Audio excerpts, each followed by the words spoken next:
T, I saw his update yesterday. He looked good, but you know, until January 25th is when those classes end, and then the ordeal starts about getting the grades from the JUCO to the clearinghouse, and you know, you're just never sure the time frame of those things. We feel very confident that right now, today, he has what he needs to be a qualifier, but it's still, again, those classes don't end until the 25th, and then we'll start getting everything to the clearinghouse. So hopefully he'll be there right around the beginning of camp, provided he finishes the way he's doing right now. Chris Williams, everything's in, waiting on the ruling from the clearinghouse. What's the status, Hugh, of your suspended players now? Of Denzel? Denzel and Serdarius. Well, Denzel is the only one that I'm holding out again right now. As long as everything continues to go well with the things we put in place, I'm real pleased with everything they're doing. They've abided by everything that we've asked them to do to this point, and hopefully we'll continue to do so heading into the season. All right. Did Sinquez, has he been suspended, or is there has he gone? No, we're confident that that his and Channing's will be cleared up. How's Bo's health kind of gotten into fall? He feels really good. He's really confident. He looks better. He's gained about 15 pounds. He's you know, he's excited about the way he feels and the work that that's taken place in the off season, not only with Paul Jackson, but with, you know, some specialists that have looked at him. So I think he's as confident as I've ever seen him. Did you get any feedback from him on the meeting with Tom? Yeah, oh yeah, we've talked about it, watched videos together, and he's you know, he feels like everything is just giving him confidence. So we're excited. Hopefully the arm strength that he has right now will be sustained throughout the year because of a full off season of rehab work, strengthening, and some specialists. One of the chatter this week is how wide open the SEC West. Are you buying that? Do you think it is? Could Ole Miss win it? Why? I do. I think it's wide open. I think every coach that stood here feels the same way I do, and that we know we're better. I've said that since spring ball. What does that mean? You're going to have to do it on the field to see. I don't know, but I know this: we're a better football team. But so is the others also. So are they. You know, they're quality also.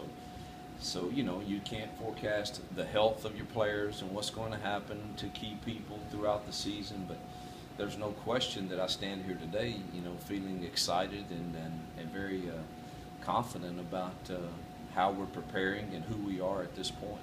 I know you were hoping Vaughn Cooper would be there in the spring. What kind of shape did he report in when he got back in late May? Paul, I meet with Paul pretty much daily. He's excited about Vaughn, thinks that he was ahead of where he thought he would be when he got here. He's a hard worker. He's an athletic kid, so we're excited. He's exactly who we thought he would be. How have Aaron and Christian Morris progressed since the spring? Will they be ready to go? Aaron's doing everything now. Seems to be good. Still working on his weight, but he should be ready to go day one. Christian Morris, not sure. He is working out now. Not sure if he'll be released to go day one for everything. Obviously, you know, losing Chief Brown was difficult. What a wonderful kid, and we needed him. You know, you finally get your secondary where you think it's really solid, too deep, and you know you have injuries. And then we lost Collins Moore this week for a period of time. He has a knee injury that will hold him out 4 to 6 weeks. So.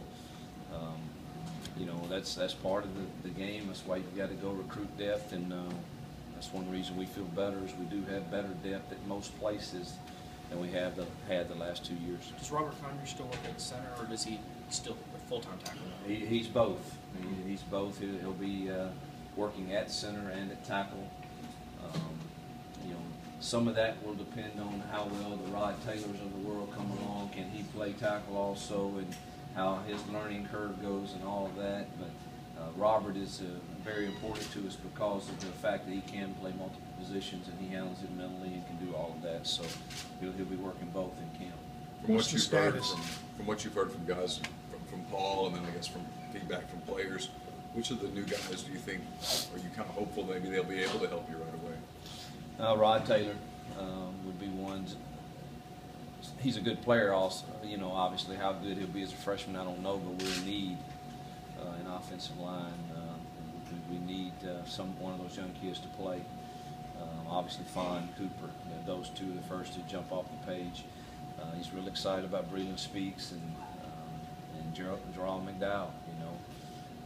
And these are kids that weren't here in the spring. There's some that were here in the spring that we're obviously excited about. And you're going to need one of those receivers, Dayall or Markel, Sammy, one of those guys to give us some depth at receiver. So we're real excited about those guys. And then, you know, we're really excited about the whole class, really. I think top to bottom, it is a very solid class athletically. We hadn't seen what they're going to do there, but, you know, the ones that jump out are the ones we have needs at. O-line, receiver depth, we're a little thin there.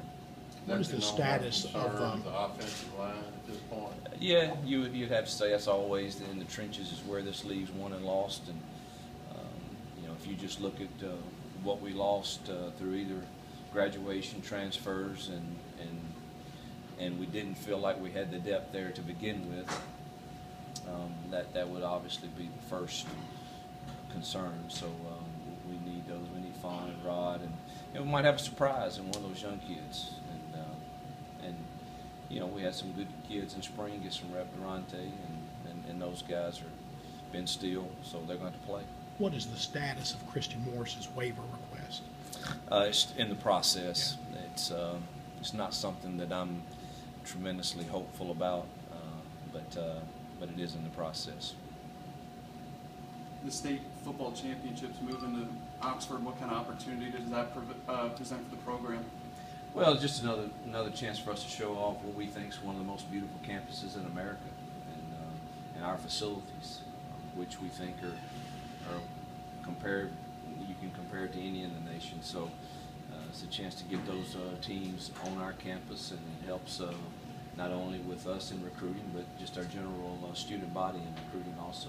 There's been a lot of talk, like full cost of attendance and medical expenses and things like that. What do you think is going to be the biggest change, the quickest change if this all goes through, like what Mike's Life thinks? Well, I would think the first thing that is attacked is the cost of attendance. I talk with our kids quite frequently about the fact that they are blessed and are fortunate to have this opportunity, and hopefully our kids understand that regardless of what that is, they still are being blessed and fortunate to get an education, playing in for our fans at our university. But at the same time, we believe strongly that the cost of attendance should be looked at, and our kids should receive what the full cost of attendance is.